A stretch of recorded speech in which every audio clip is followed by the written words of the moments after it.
আসসালামু আলাইকুম। হ্যালো জোয়ান, সবাই কেমন আছেন? আশা করি সব ভালো আছেন। আমিও আল্লাহর অশেষ রহমতে আলহামদুলিল্লাহ ভালো আছি। এই যে এখন বৈশাখ মাস চলে আসতেছে। এই গরমের দিনে তো পান্তা ভাত মজাই আলাদা। রাত্রে ডালের বড়া বানাইছিলাম, এখন কয়েকটা পান্তা ভাত রেখে দিয়েছিলাম, বড়া রেখে দিয়েছিলাম, আর শুকনো মরিচ এগুলো হইলে আমার আর কোনো কিছুই লাগে না। আর এগুলো যেহেতু আছে, আমি আর ওর আব্বুকে বলছে আমার জন্য আর নাস্তা আনতে হবে না। ওর আব্বু আজকে আমের আটা ছিল না, এই জন্য ওর আব্বু আটা নিয়ে আসছিলো আর নাস্তা নিয়ে আসছে। তো বলতেছে যে তুমি আবার কষ্ট করে তুমি আবার বানাবা, এতক্ষণ হয়ে গেছে, সমস্যা নাই, কালকে থেকে রুটি বানাইও। আজকে আমি আমার ছেলের জন্য আর আমার জন্য তিনটা রুটি নিয়ে আসছি, আর আর এক ডিম ভাজি করে দিয়েছিলাম। ডিম ভাজিটা বাসায় করছি। আর আমার এতে খাবার, এই যে খাবার খাইছি, আর খাওয়ার পরে দুপুর টাইম এখন। আর আমাদের আজ বাবা মরার পর আজ এই ফার্স্ট বাবার বাড়িতে দাওয়াত খাইতে গেলাম। কারণ কুরবানি রোজার ঈদে তো জামাই মানুষেরা দাওয়াত দেয়, খায়, মানে জিয়াদের আব্বুরও বন্ধ ছিল। ভাবছি যাব না, এখন কিছু করার নাই, বারবার আম্মু রিকোয়েস্ট করতেছে যাওয়ার জন্য।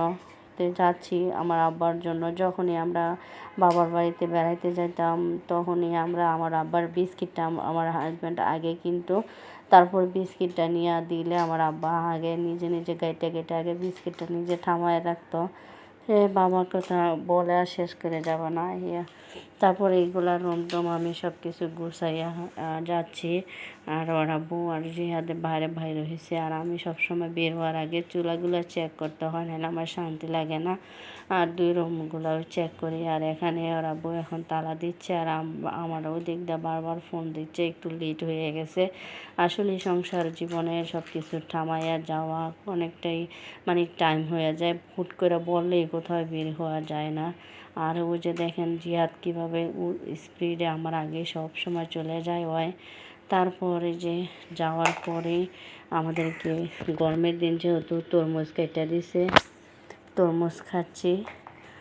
আমরা একটা তরমুজ নিয়েছিলাম, আর আমার ভাগ্নে জামাই ছিল, ভাগ্নে জামাইরও দাওয়াত করছে, ভাগ্নে জামাই একটা তরমুজ নিয়েছে। দুই প্লেটে দুইজনের দুইটা এই যে তরমুজ দিয়েছে। এই প্রেশারটা প্লেটেরটা আমাদের, আর ওই প্রেশারটা আমার ভাগ্নের জামার। খাচ্ছে আমাদের তো আজ এইবারের তরমুজগুলো অনেক মানে লাল, পাকাও থাকে কিন্তু মিষ্টি কম থাকে, এটাই বুঝি না। আর এই যে এখানে অনেক সুন্দর করে পোলাও ওটা করে রাখছে। আমার পোলাও কেন যে এরকম হয় না, ওদের পোলাওটা অনেক সুন্দর হয়। আর এই যে এখানে উস্তাবাজিটা খুব সবুজ সবুজ কালার, খুব সুন্দর করে উস্তাবাজি করে রাখছে।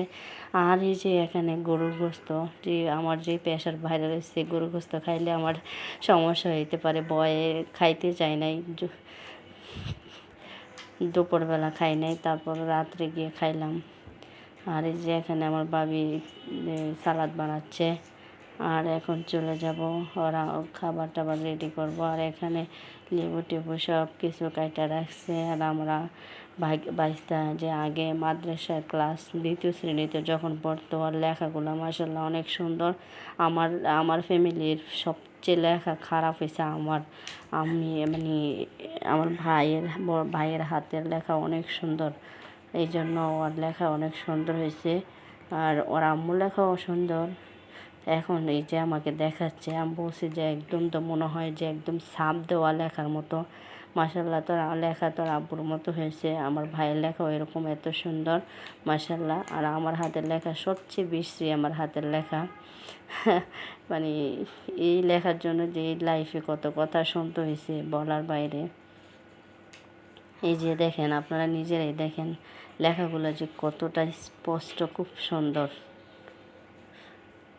এই তো ফাইনালি চলে আসলাম খাবার খেতে। জিয়াদে এই যে দুইজন শ্বশুরবাড়ির খাবার খাচ্ছে, শ্বশুরবাড়িতে শ্বশুর নাই, শ্বশুরবাড়িতে খাবার খাচ্ছে। কত কষ্ট। আমার এই জায়গাটা সবসময় বসে আমার হাজব্যান্ড ভাত খাইতো, টেবিলে খাবার খাইতো না, কারণ টেবিলে অনেক ফ্যান ছিল না, গরম। আর এখানে খাইতো, আর আমার আব্বা খাড়ে বসে থাকতো, খাড়ে বসে খাইতো। আজকে বাবা নাই, যাক, বাবার কথা মনে করলেই সমস্যা মানে মন খারাপ হয়ে যায়।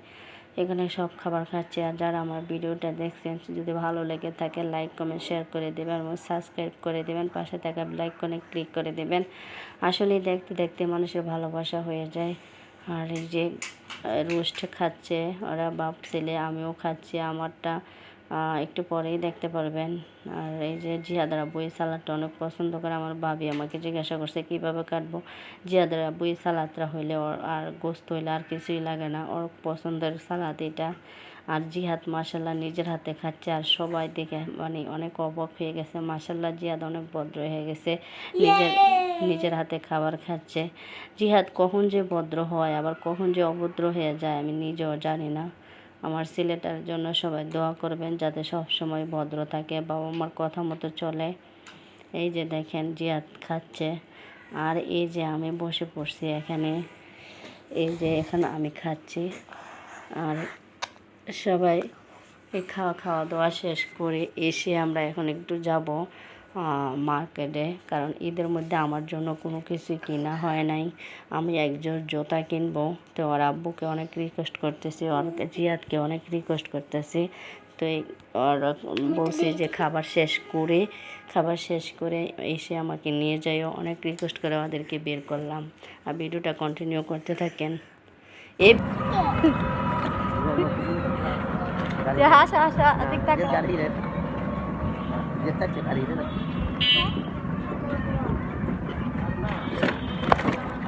সব আমার বিরুদ্ধে নাকি? জিহাদে একদমই চাইতে চায় নাই, যাবে না জোরে জিহাদকে নিয়ে আসলাম।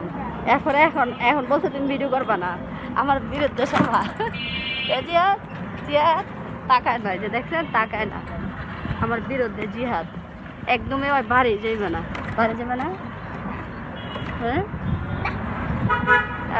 বাইরে কেন যে বের হইতে চায় না, সব বাচ্চারা দেখি বাইরে যাওয়ার জন্য পাগল হয়ে যায়, কিন্তু ওরা আমি বাইরে আনতে পারি না, বের হইতেই চায় না বাইরে, খালি রুমে থেকে মোবাইল টিপবে। এটার জন্য কিসের জন্য তুমি থাকতে চাও আমি এটাও ভালো করে জানি। তুমি যে বই থেকে মোবাইল টিপার জন্য নাকি? হ্যাঁ, খালি মোবাইল টিপার জন্য বাইরে যাইতে চায় না, কিসের জন্য যাইতে চায় না এটাও ভালো করে আমি জানি। একটা জুতা কিনবো, একটা ঘড়ি কিনবো, এটার জন্য দুজনকেই এমন জোর করে নিয়ে যাইতেছি, টাকা কিন্তু আমার, তাও জোর করে আমার নিয়ে যাইতেছে। আর টাকা দিলে যে কি করলো এলে আল্লাহ জানে।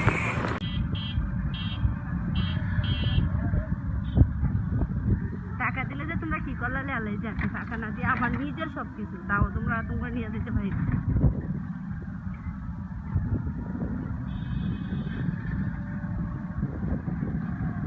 রাস্তাটা সুন্দর না?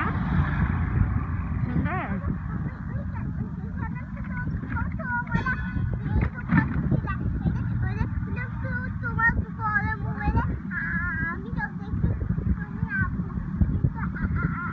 আরে ওই যে আমরা দুজনের যে ছবিটা, ওই ছবিটার কথা বলবো।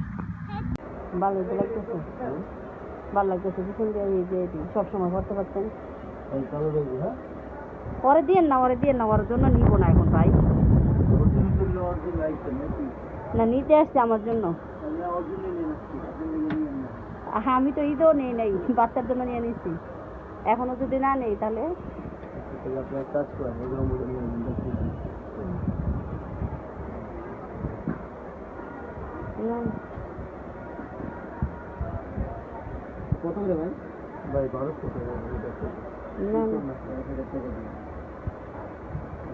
না এটি এখন ওর জন্য নিব না, আপনার রাখেন, পরে ওর জন্য।